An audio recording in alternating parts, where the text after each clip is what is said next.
La infalibilidad de Francisco. Artículo de Carlos Rodríguez, correspondiente al número 260 de la revista, En la calle recta. Soy pecador y no soy infalible. Así se describe el Papa Francisco en una entrevista con el semanario alemán Die Zeit. Personalmente creo que dice la verdad y precisamente por ello me crea serios problemas de conciencia dicha confesión. Un hombre como los demás. Francisco se declara un hombre pecador, es decir, de naturaleza corrupta, con todo lo que esto conlleva. Privado además de toda infalibilidad personal, ocupa sin embargo el cargo de máxima autoridad dentro de la Iglesia Católica Romana. Se presenta como vicario de Cristo, representante de Cristo, para toda la cristiandad. Y como pastor de toda la Iglesia tiene la potestad plena, suprema y universal, que puede ejercer siempre con entera libertad. Es evidente que hay mucha concentración de títulos y poder sobre un mero hombre. Un hombre como los demás, que se reconoce naturalmente pecador y falible. El Papa falible y el Papa infalible. Desde que el Concilio Vaticano I, en el año 1870, declaró el dogma de la infalibilidad papal, la figura del Papa se ha sublimado a eternum. A partir de entonces, cuando el Papa habla ex cátedra, es decir desde su silla de autoridad, como cabeza de la Iglesia Católica, respecto a ciertas materias, sus enseñanzas adquieren tono magistral, solemne, decisivo. Además no dependen del consentimiento de la Iglesia y son irreformables. Esto sí es auténtica infalibilidad.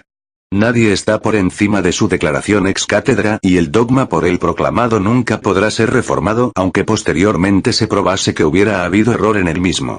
Curiosamente, desde 1870, solo una vez el papado ha hablado de forma infalible y fue para proclamar la doctrina de la Asunción de la Virgen María. El resto de doctrinas y enseñanzas papales están sujetas a falibilidad bajo lo que Roma llama distintos niveles de magisterio. El problema que se plantea es evidente. ¿Qué valor tienen para los fieles católicos las enseñanzas oficiales pero no infalibles del Papa? ¿Pueden los fieles tener distinta opinión a la del Papa? ¿Se debe igualmente obediencia absoluta al magisterio ordinario? Ciertamente la puerta a la polémica queda abierta. La mano que mece el dogma. Es muy posible que Francisco nunca llegue a usar su derecho a la infalibilidad.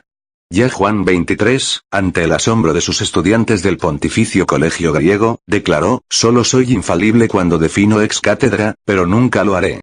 Ahora bien, el hecho de que los papas no usen de tal prerrogativa no quiere decir que no se aprovechen de su titulación. Me explico. Que el papa nunca vaya a definir ex cátedra, no le priva de ser el único que ostenta la distinción y suprema autoridad de la infalibilidad.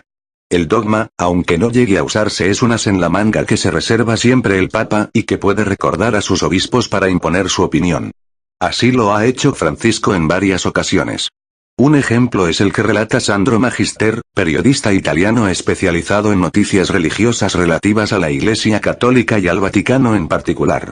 Durante el Sínodo sobre la Familia, el 14 de octubre de 2014, el Papa Francisco, visiblemente irritado por la tendencia del Sínodo, muy por debajo de sus expectativas reformadoras, hizo entender a los obispos y cardenales que en todo caso la última palabra le correspondía a él en cuanto pastor y doctor supremo de todos los fieles, dotado de potestad suprema, plena, inmediata y universal. Para ello no solo se apoyó en el derecho canónico, sino que confirmó a los padres sinodales que el sínodo se desarrolla, cum Petro et sub Petro, no solo con sino también bajo el sucesor de Pedro. Magister acaba diciendo que la del Papa es una autoridad de pastor y también de doctor, que en el mismo parágrafo de la Pastora Eternus es proclamada como infalible.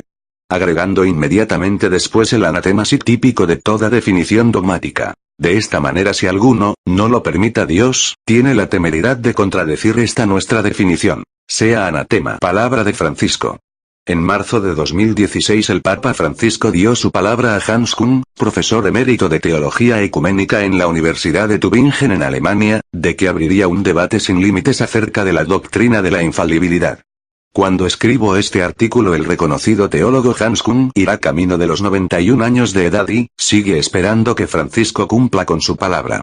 A este paso, en lugar de dicho debate, seremos testigos de un laureado reconocimiento post-mortem del anciano teólogo a cargo de la Iglesia de Roma.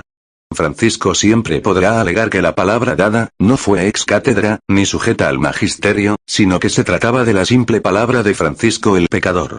¿Para qué todo esto? En vista de lo expuesto, uno se pregunta qué necesidad tenía la Iglesia de Roma de proclamar el dogma de la infalibilidad, aparte por supuesto de todo el intríngulis político-teológico en el que siempre ha vivido esa Iglesia. ¿No es suficiente la sola Escritura? A la hora de obedecer los cristianos estamos obligados a obedecer a Dios antes que a los hombres. Una es la voz de Dios y se encuentra solo en la Biblia, otra la voz de los hombres que se pierde en múltiples tradiciones.